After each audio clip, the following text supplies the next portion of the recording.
con la salvación. Aleluya, aleluya, aleluya.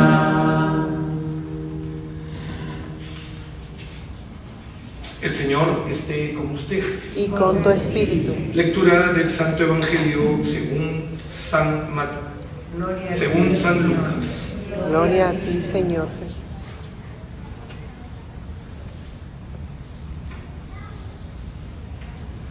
En aquel tiempo, lleno de la alegría del Espíritu Santo, exclamó Jesús: Te doy gracias, Padre, Señor del cielo y de la tierra, porque has escondido estas cosas a los sabios y entendidos y las has revelado a los sencillos.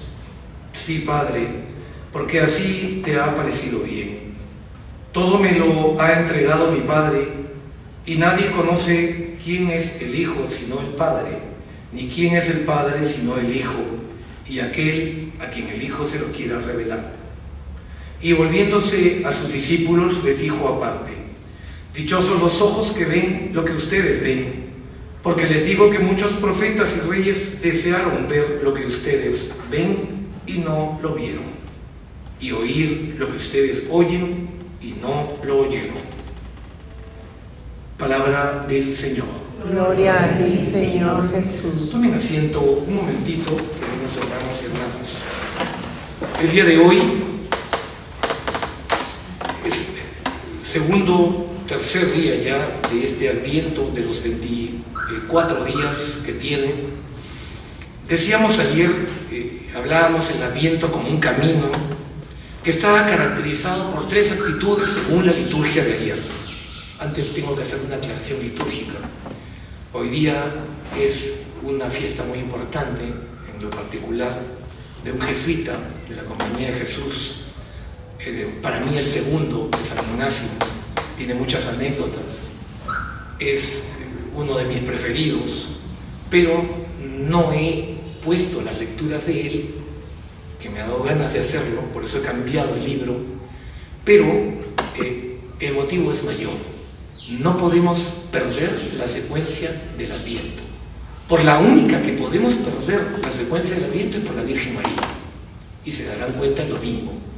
El domingo que viene, 8 de diciembre, no vamos a leer las lecturas propias del segundo domingo de Adviento, sino vamos a leer las lecturas propias de la solemnidad de la Inmaculada Concepción. ¿Ya? Eso es importante saberlo. La liturgia se mueve así. ¿Por qué digo esto? Porque ayer nos mostraba la liturgia 3 actitudes básicas para este seguimiento: estar vigilantes en la oración, laboriosos en la caridad y exultantes en la alabanza. Todo ello me hace tener una actitud de búsqueda activa. Esa es la primera tarea en este Adviento, en cualquiera de los Advientos, en particular con la liturgia de este año. Y esa búsqueda activa debe ser constante, o sea, tenaz, insistente durante todos estos días de Adviento, para que aquel encuentro del que se hablaba ayer sea una realidad en esta Navidad. ¿Por qué hablaba del encuentro ayer?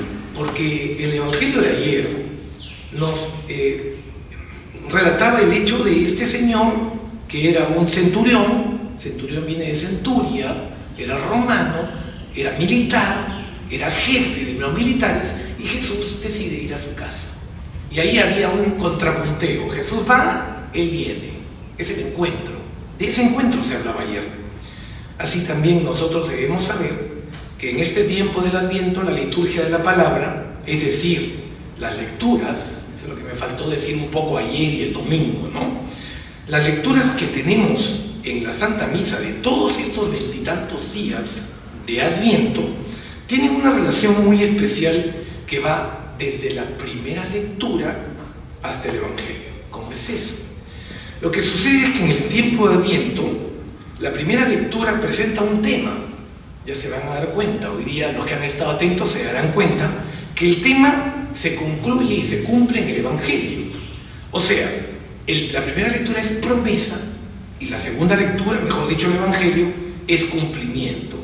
De ese modo el Adviento va logrando 2 cosas en cada uno de nosotros: La primera, centrarse en Jesucristo, que miremos cada vez más hacia Él. La segunda, esta conexión que hay entre las dos lecturas, la primera y el Evangelio, logra que en nosotros eduquemos la virtud de la esperanza.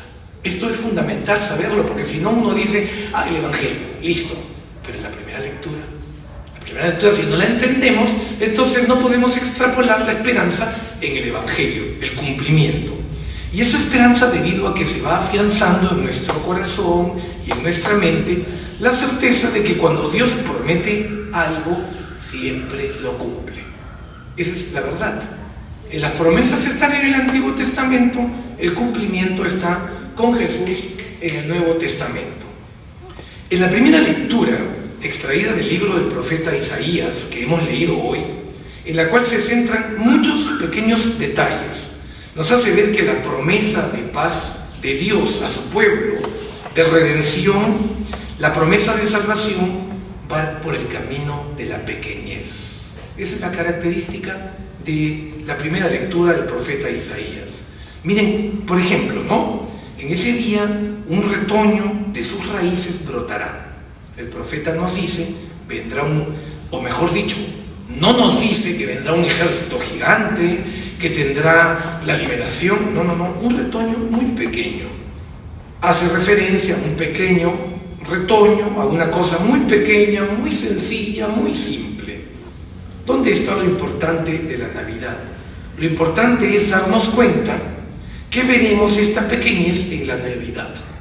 Un niño, un pesebre, un establo, una mamá, un papá. Por lo tanto, lo importante está en tener corazón grande, pero actitud de pequeño. Eso me hace acordar a una anécdota que tengo en esta parroquia y que nunca he tenido en otras parroquias, ¿no? Yo he tomado los acólitos hace unas 3 semanas y una vez vino un chico acólito acá con zapatillas y yo le digo, sí, acolita. No, me dice otro, está prohibido. Y le digo, ¿y qué es importante? ¿El corazón o que tengas zapatillas y que acolites con short? ¿Cuál es el problema? Y se quedó como estupefacto, ¿no? A mí me interesa lo que le interesa a Jesús. Acolita con zapatillas, hijito, no pasa nada. Lo epidérmico no interesa. Si ustedes ven gente así gigante, yo considero, por ejemplo, a Monseñor Munilla, por ejemplo, por decirles un ejemplo, un gigante. Este es un gigante, este hombre es un tocado por Dios. Y algunos otros también, algunos otros también. Y cuando sale en la catedral, por ejemplo, del obispado anterior, no de Orihuela, sino de Alicante, de San Sebastián, sus acólitos salían con zapatilla y se veía una vez que uno tenía un short y se le veía entre la túnica blanca. ¿Y cuál es el problema? Y al momento de comulgar, todos comulgaban. Entonces, yo creo que lo sencillo, este es el primer mensaje, la primera enseñanza, lo sencillo, lo simple, lo fácil, lo menos ruidoso, lo menos psicodélico, escandaloso, esas son las cosas de Dios. No es que yo critique a estos chicos pobrecitos, no tienen de repente esa... Ahora, si el corazón está limpio y ellos quieren estar impecables, yo no tengo ningún problema. Pero ¿por qué voy a dejar a un acólito fuera? Porque no tiene zapato, porque le queda muy chico y porque entonces no tiene zapato, no va a poder acolitar. Ese es un ejemplo clave de lo sencillo que puede ser Dios. Corazón limpio, eso es lo más importante. No estoy incentivando a que uno venga acá con su ropa de baño y con su sandalia a que quiera acolitar. No incentivo eso. Pero sí que la cosa sea sencilla, tranquila y que lo más importante esté por dentro. ¿Qué pasará con este retoño del Evangelio? O mejor dicho, de la primera lectura. Sobre este retoño se posará el Espíritu del Señor, dice Isaías. Miren qué bonito, el Espíritu Santo. Y sobre este brote caerá esa virtud que se caracteriza y que es propia de los pequeños. el temor del Señor. Miren cómo en un segundo día, martes de la primera semana de Adviento, ya estamos revisando los dones del Espíritu Santo. Él caminará con el temor del Señor, pero cuidado, temor del Señor no significa miedo, temor de Dios. Hago las cosas en presencia de Dios. No hay mejor reflexión de este don que la frase de San Ignacio: para la mayor gloria de Dios. ¿Qué quiere decir esto? Quiere decir llevar la propia vida, el mandamiento de Dios que Dios ha dado a nuestro padre Abraham: caminar en mi presencia y sé, o mejor dicho, camina en mi presencia y sé irreprensible. Irreprensible, le dice Dios a Abraham. ¿Qué significa todo esto? El que tiene temor de Dios, ¿qué tiene realmente? Una virtud clave: humildad. Más bien el desenfadado, el que hace lo que le da la gana, el que hace las cosas sin ver que Dios, y sin pensar y sin sentir que Dios lo está viendo, ese más bien es un soberbio. Esta actitud clave para poder recibir este don del Espíritu Santo es la humildad. El temor del Señor es humildad. Por eso solamente los pequeños son capaces de entender plenamente el sentido de la humildad, el sentido del temor del Señor, porque camina ante el Señor siempre. Yo no es que me guste juzgar a la gente, pero por un estado de estas redes sociales te das cuenta quién es un frívolo y quién realmente, una persona pues que para publicando a cada rato y cosas banales. Yo le preguntaría qué es lo que quieres, porque uno hace las cosas con un fondo. ¿Qué es lo que quieres?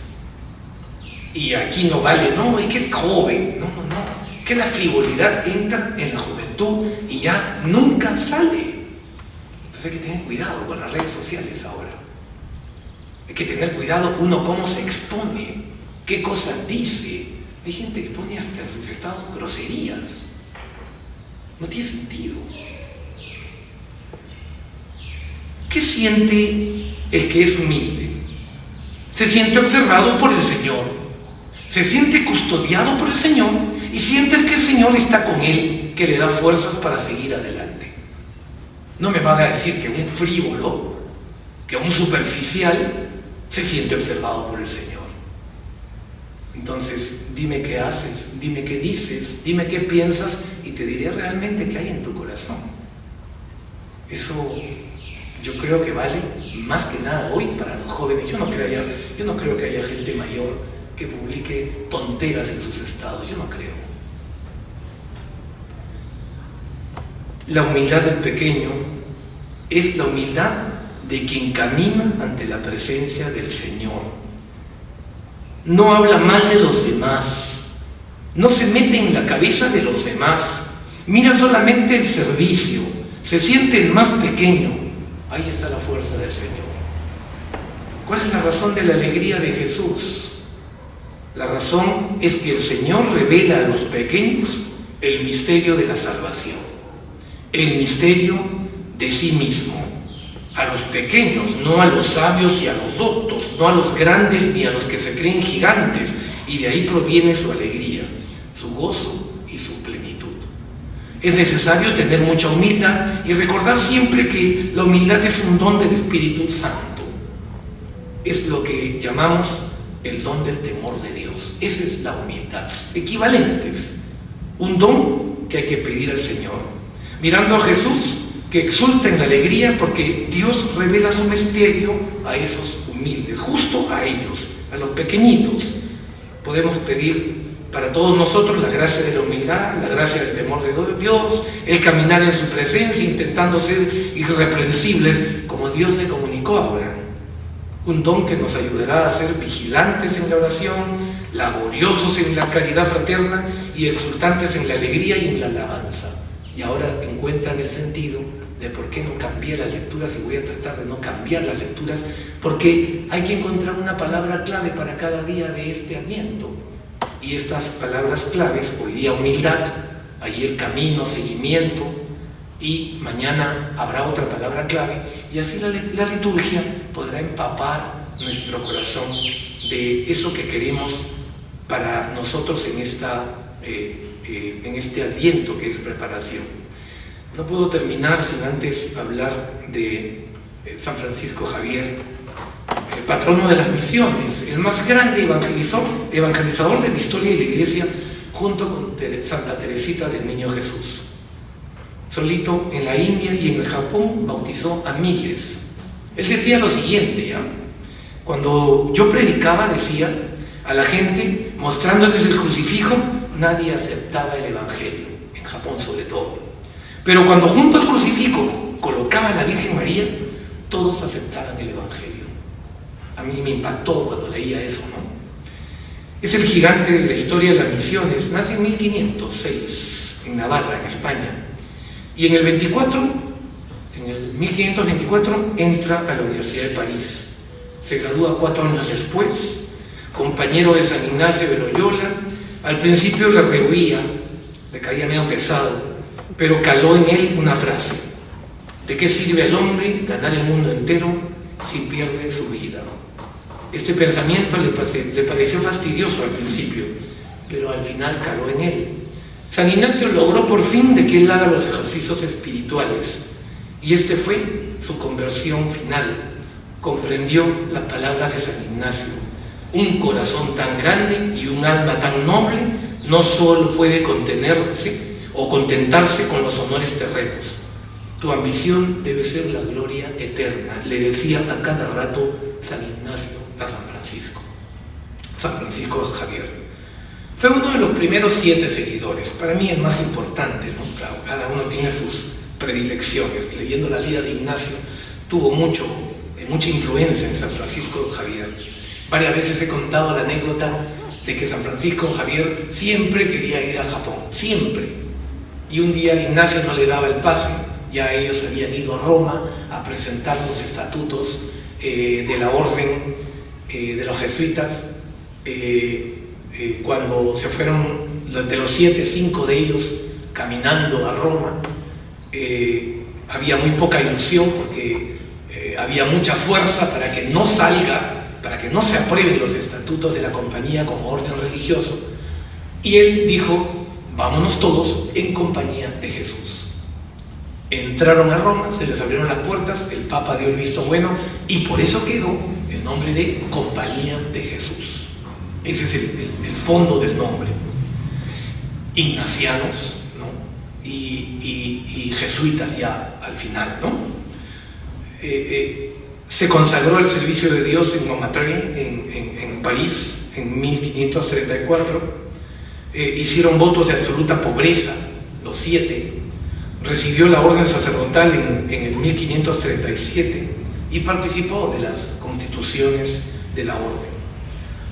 No puedo terminar sin recordar un verso que a mí me ha impactado mucho desde que lo leí, ya hace como 10 años,